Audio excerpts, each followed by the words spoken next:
The Lord be with you. A reading from the Holy Gospel according to Luke.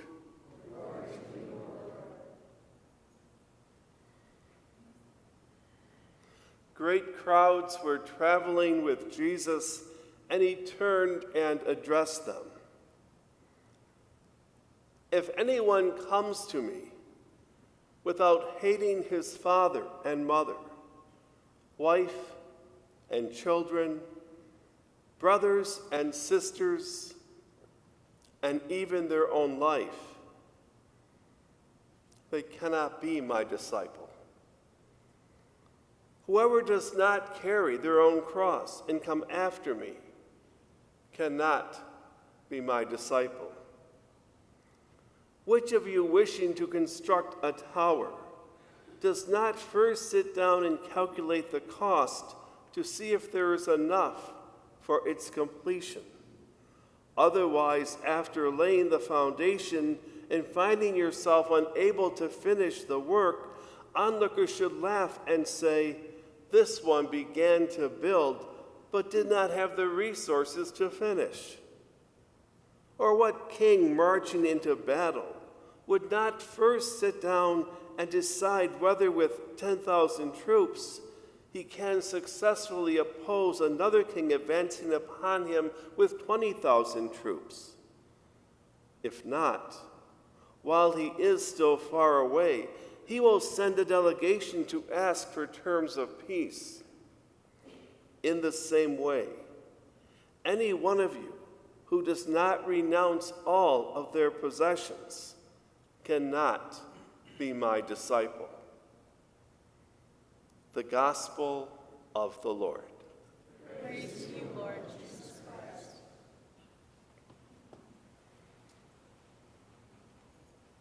If anyone comes to me without hating their father and mother, wife and children, brothers and sisters, and even their own life, they cannot be my disciple.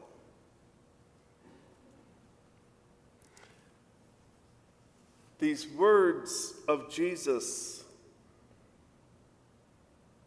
at first sound rather ludicrous and offensive. Perhaps some are wondering, did Jesus really mean that? Maybe some of you are looking for an excuse not to like your family, like you need one maybe.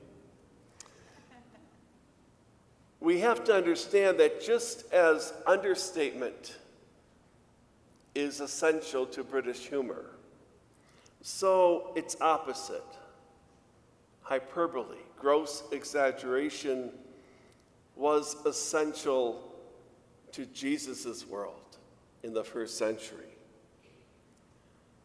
However, if we simply dismiss Jesus' words as a hyperbole, as simply a strong exaggeration, then we'll miss the question that matters. The question that matters is, what did Jesus mean by this? It goes without saying that a loving family is a source of great comfort and support and belonging. On the other hand, I think we can all recognize that the desire for those blessings and sometimes the need to present the perfect or ideal image can cause family members to turn a blind eye to unhealthy and hurtful aspects of their family life. Along similar lines, consider the slogan, "My country, right or wrong." Can a follower of Christ embrace that slogan?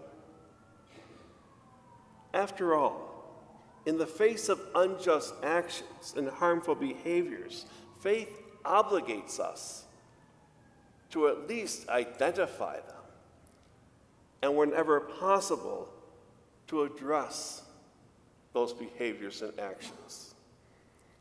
In the gospel, Jesus is simply saying something that is not so simple in practice, namely that our ultimate loyalty must always be to the reign of God. Commitment to God's reign overrides loyalty to family and friends and nation. In the Old Testament, we find the same thing. It's found in the phrase when God speaks of being a jealous God. God is God alone. And God is absolute.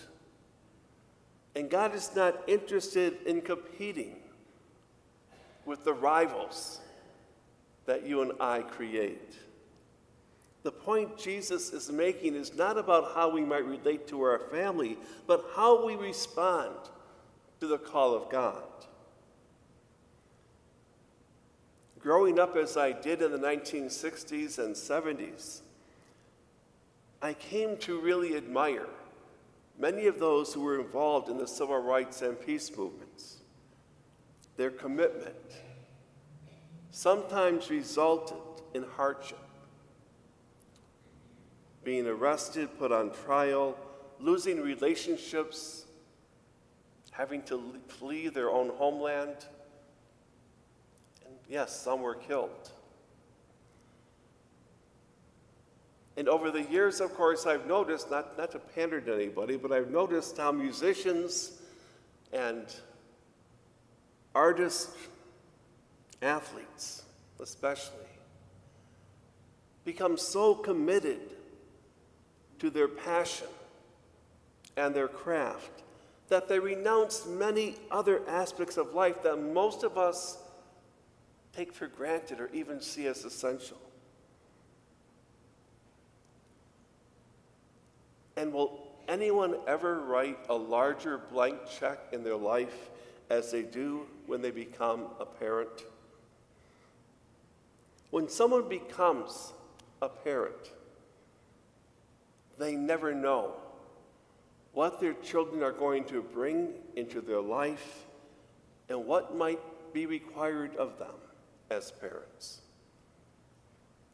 All around us, we see countless people who don't count the costs for what they love and believe in. Why should Jesus' summon to discipleship be any different? Whoever does not carry their own cross and come after me cannot be my disciple. Are we all in?